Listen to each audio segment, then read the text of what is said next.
Using the most recent CoinMarketCap news update that was published on XRP, everything in this video is explained. Here's another XRP that you ought to look at. In the context of the continuing legal dispute between Ripple Labs, Inc. and the U.S. Securities and Exchange Commission regarding the status of XRP, the agreement reached between Ripple and the SEC made it possible to build a transparent XRP case. Both parties have requested that the records be sealed under a joint seal with the United States District Court for the Southern District of New York. This action is being taken in the ongoing legal dispute between Ripple and the SEC in an effort to conceal certain information about the chronology of events that are pertinent to Bitcoin.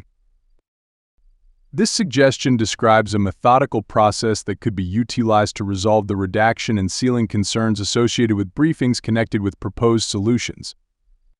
By using this tactic, the parties acknowledge that there are situations in which keeping information secret is required while still demonstrating their shared commitment to transparency.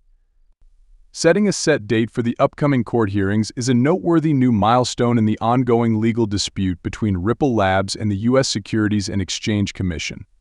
The dates on which court records must be turned in and made public are fully explained in this schedule. The declaration emphasizes the need for openness while simultaneously recognizing the need for redaction to safeguard sensitive data.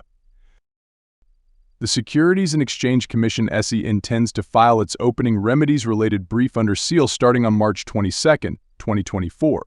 The document will be reviewed before it is made available to the general public.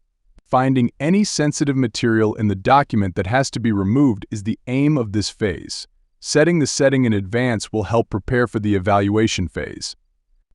In addition, it shows how to secure personal information in a proactive manner and simultaneously lays the groundwork for a possible legal dispute between Ripple and the Securities and Exchange Commission.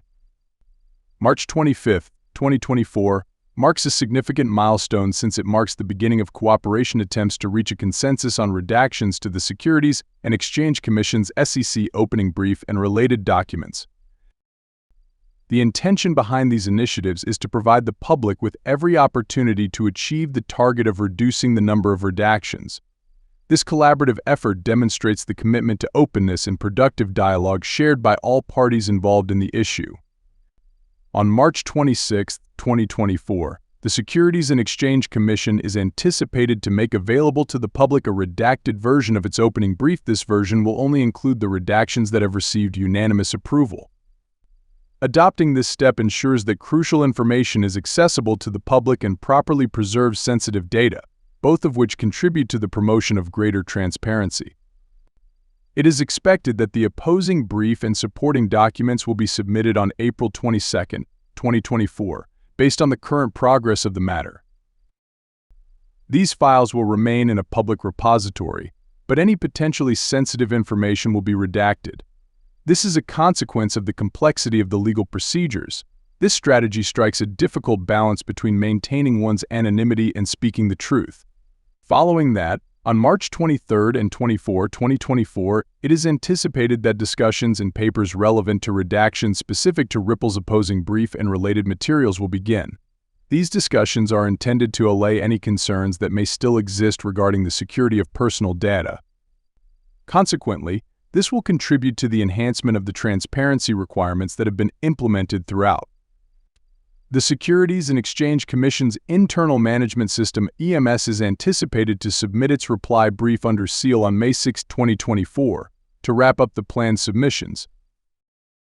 Between May 13 and May 20, 2024, the primary focus will be on the submission of Omnibus letter motions to seal materials pertaining to the remedies-related briefing.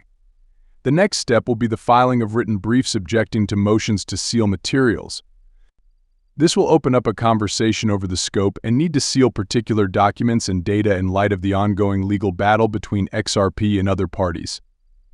Future talks and publications will center on the creation and distribution of publicly available versions of the Secretary's reply brief, modified to omit some details. This will guarantee both the public's information and the long-term safety of sensitive data. You can achieve both privacy and openness by utilizing this predetermined window of time. Through their actions, the parties have demonstrated their commitment to maintaining transparency between them throughout the XRP legal process.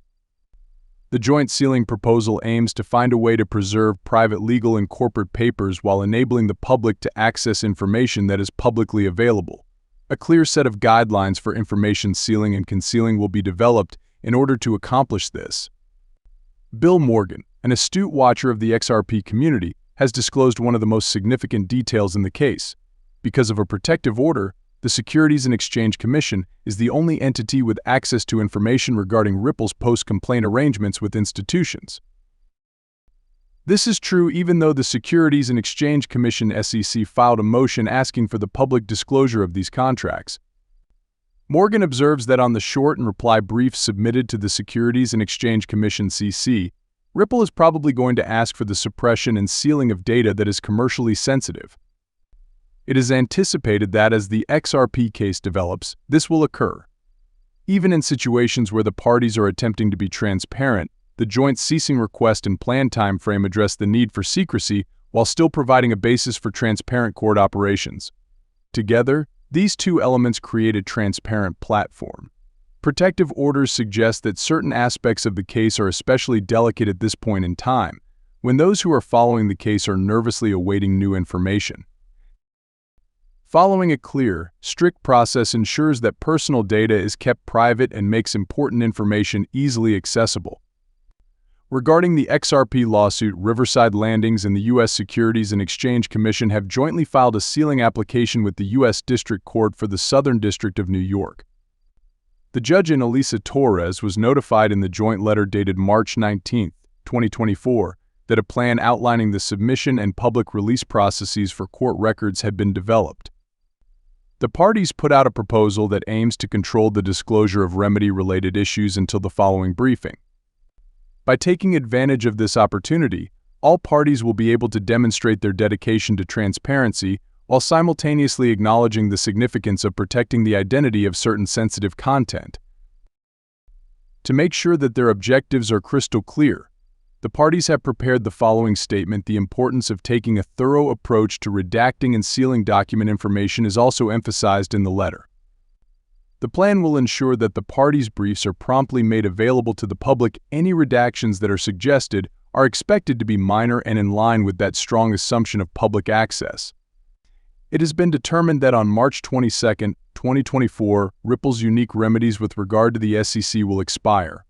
Before the records are released to the public, the Securities and Exchange Commission must submit all supporting statements, exhibits, and the opening remedies-related brief under seal. During this first phase, the parties have the opportunity to study the materials and determine whether any sensitive information has to be concealed. It is very possible that the SEC brief and reply brief contain a significant quantity of sensitive private sector information that is encrypted. This is because it's possible that the information is sensitive. The material presented is not meant to be used as trading advice for any decisions made regarding investments based solely on the information displayed.